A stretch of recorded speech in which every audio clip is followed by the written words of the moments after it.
আসসালামু আলাইকুম রহমতুল্লাহি ওয়া বারাকাতুহু। সম্মানিত দর্শক, আমাদের রাজনীতির যে ভাগ্যাকাশ, সেখানে সিঁদুরে মেঘ ক্রমশ জমাট হচ্ছে। আমরা এখনো পর্যন্ত বলতে পারছি না যে আমাদের যে ভবিষ্যৎ, সে ভবিষ্যৎ আসলে আমাদের জন্য কতটা কল্যাণকর, দেশের জন্য কতটা কল্যাণকর, দেশের মানুষের জন্য কতটা কল্যাণকর।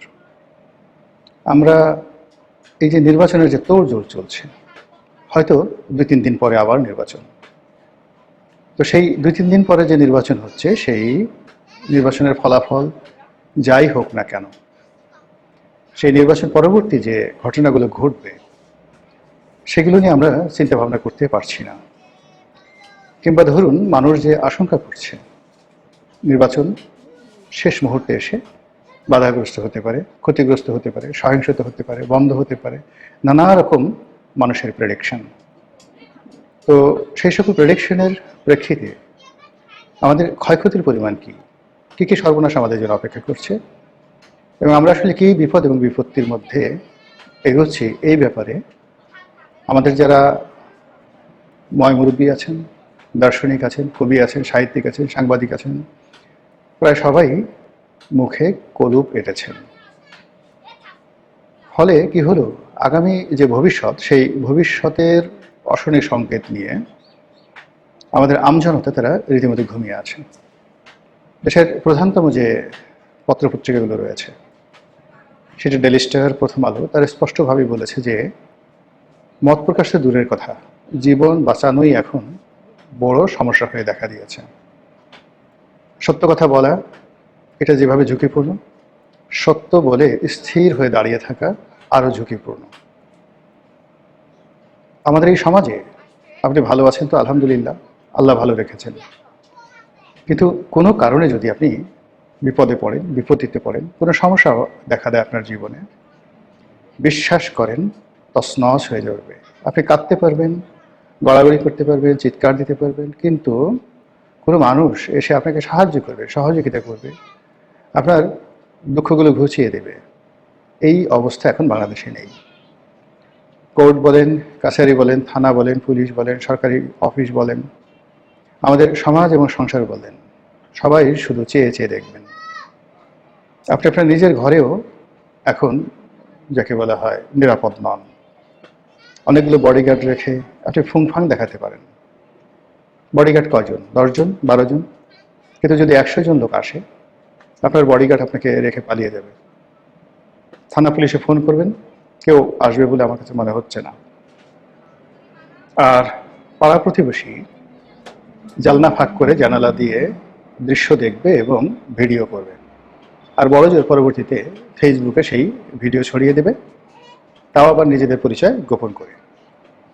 তারপর সেই ভিডিও দেখার পরে যদি জনগণের আবেগ দেখা দেয়, তাহলে এক ধরনের ফলাফল হবে, আর জনগণ যদি নিশ্চুপ থাকে তাহলে আরেক ধরনের ফলাফল দেখা দেবে। এই হলো বাংলাদেশের সার্বিক অবস্থা। তো এই অবস্থাতে যদি কারোর সঙ্গে বন্ধুত্ব হয়, সে বন্ধুত্ব কোনো কাজের বন্ধুত্ব নয়, কিন্তু কারোর সঙ্গে যদি আপনার শত্রুতা হয়, সেটি যদি একেবারে মহল্লার একজন পান বিড়ি বিক্রেতা, অথবা আপনার মহল্লায় যে ফেরি করে বেড়ায়, আপনার বাসার সামনে যে দারোয়ানটি রয়েছে, কিংবা আপনার প্রতিবেশী যে দারোয়ানটি রয়েছে, তার সঙ্গে যদি আপনার কোনো শত্রুতা হয়, সেই শত্রুতা সামাল দেওয়ার মতো শক্তি আমাদের দেশকাল, সমাজ এবং রাষ্ট্রের আদৌ আছে কিনা আপনারা একটু বুকে হাত দিয়ে চিন্তা করুন। তো এই যে পরিবেশ এবং পরিস্থিতি বর্ণনা করলাম, এটি রাতারাতি ভালো হওয়ার কথা নয়। গত 17 মাস ধরে ধীরে ধীরে ধীরে ধীরে এই পরিবেশ এবং পরিস্থিতি তৈরি হয়েছে। আর এই পরিবেশ এবং পরিস্থিতি এই সমাজ থেকে চলে যাওয়ার জন্যে কম করে হলেও 17 বছর লাগবে। যেভাবে অতীতের 17 বছরের যে পুঞ্জীভূত ক্ষোভ, ক্রোধ, লোভ, লালসা, কামনা, বাসনা, রাগ সব একত্র হয়ে এই গত 17 মাসে মানুষের হাত, পা, মন ও মস্তিষ্ককে যেভাবে উত্তেজিত করেছে, তার প্রেক্ষিতে আজকের এই সমাজ আমরা এখানে নিয়ে এসেছি। এই সমাজ এবং এই রাষ্ট্রে দেখতে পাচ্ছেন যে একটা নির্বাচন হবে। আপনারা দেখতে পাচ্ছেন যে নির্বাচনে যারা প্রার্থী, তারা মাঠে চষে বেড়াচ্ছে। আপনারা দেখতে পাচ্ছেন একটি দল বিজয়ী হবে, আপনারা শুনতে পাচ্ছেন আরেকটি দল ম্যাটিকুলাস ডিজাইন করে নির্বাচনের ফলাফল নিজেদের দিকে নিয়ে যাবে। এই যে একটি দল বিজয়ী হবে, এটার ফলে যাদের মনে ক্রোধ তৈরি হচ্ছে, বিরাট একটা শক্তিশালী গ্রুপ, সেই ক্রোধকে দমন করার জন্য, সেই ক্রোধকে নিয়ন্ত্রণ করার জন্য কোনো কার্যত প্রতিষ্ঠান নেই। এমনকি সেই দলটি, যে দলটি বিজয়ী হবে, সে যদি ক্ষমতায় আসে, তাহলে সে আরও মাহরুম হয়ে যাবে, আরও অসহায় হয়ে পড়বে, আরও দুর্বল হয়ে পড়বে। আবার অন্যদিকে যারা ম্যাটিকুলাস ডিজাইন করবে বলে খবর বের হয়েছে, যাদের সম্পর্কে বলা হচ্ছে এরা গুপ্ত সংগঠন, এরা গুপ্ত কাজে ভীষণ রকম এক্সপার্ট, তাদের কর্মকাণ্ড নিষিদ্ধ করা, বন্ধ করা, নিয়ন্ত্রণ করা, তাদেরকে বুঝিয়ে সুঝিয়ে কাছে রাখা, পুরোটাই নিয়ন্ত্রণের বাইরে চলে গেছে। বাংলাদেশে এখন এমন কোনো মধ্যস্থতাকারী নেই যারা রাজনৈতিক দলগুলোকে এক টেবিলে বসাতে পারেন। বরং আমাদের দেশে যে সকল কর্তা ব্যক্তি এক টেবিলে বসাতে পারতেন, তারা বিভিন্ন রাজনৈতিক দলের যারা নেতৃবৃন্দ রয়েছেন তাদের কদম মুবারক চুম্বন করার জন্যে তারা রীতিমতো পাল্লা দিয়ে দৌড়দৌড়ি করছেন।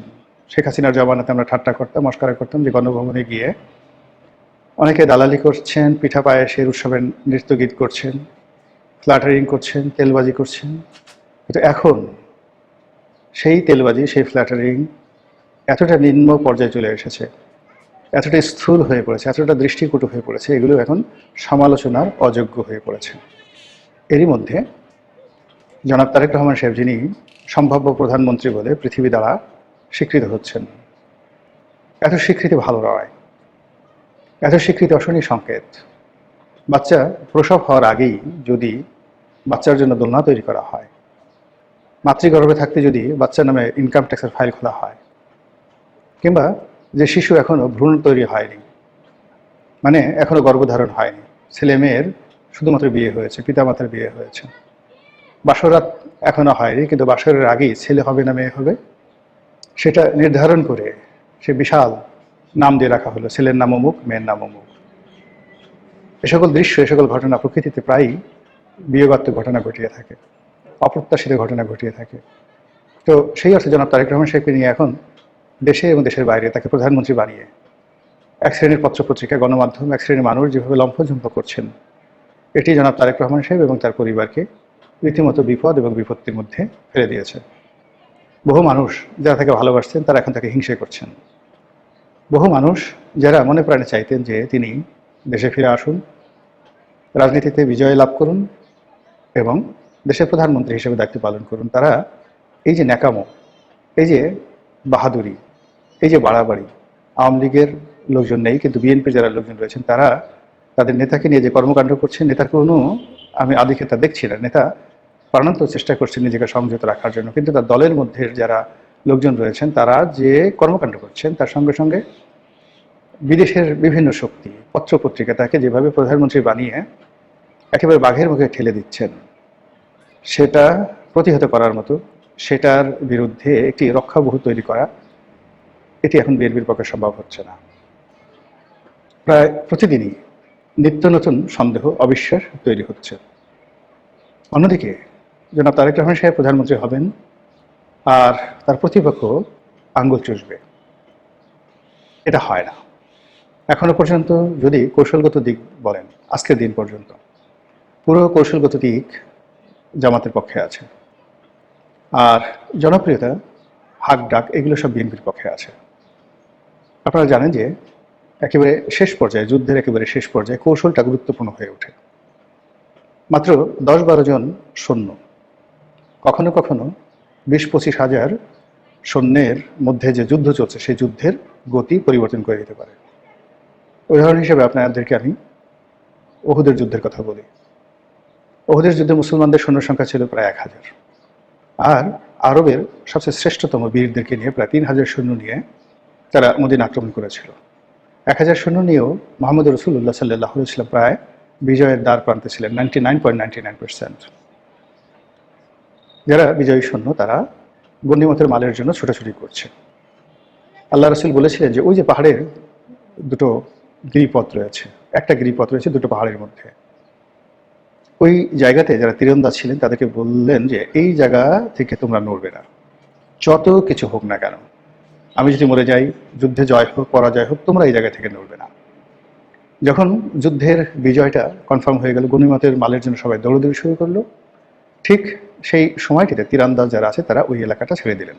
ছেড়ে দিয়ে তারাও গনিমতে মালের জন্য দৌড় দিলেন। আর ওই সুযোগের জন্য অপেক্ষা করছিলেন, তখনও মুসলমান হয়ননি হযরত খালিদ ইবনে ওয়ালিদ রাদিয়াল্লাহু তাআলা আনহু। তার সৈন্য সামন্ত সম্ভবত 10 থেকে 12 জন। এই 10 থেকে 12 জন সৈন্য পিছনের দিক থেকে এসে তারা যে আক্রমণ শুরু করলেন, পুরো উহুদের যুদ্ধ মুসলমানদের জন্য একটা, যাকে বলা হয় সারা জীবনের কলঙ্ক হয়ে থাকলো। এবং এই উহুদের যুদ্ধে স্বয়ং মুহাম্মদ রাসূলুল্লাহ সাল্লাল্লাহু আলাইহি ওয়াসাল্লাম যে ক্ষয়ক্ষতির শিকার হয়েছেন, তার পরিবার যে ক্ষয়ক্ষতির শিকার হয়েছেন, এবং মুসলমানরা এখানে প্রায় 70 জন মুসলমান এখানে শহীদ হয়েছেন। তো কাজেই একেবারে বিজয়ের দ্বার প্রান্তে আসার পরও সকল কিছু উল্টে যেতে পারে ক্ষুদ্র একটি ভুলের কারণে। কৌশলগত অবস্থান এটা খুবই গুরুত্বপূর্ণ, যেটি এই মুহূর্তে বিএনপির মধ্যে নেই।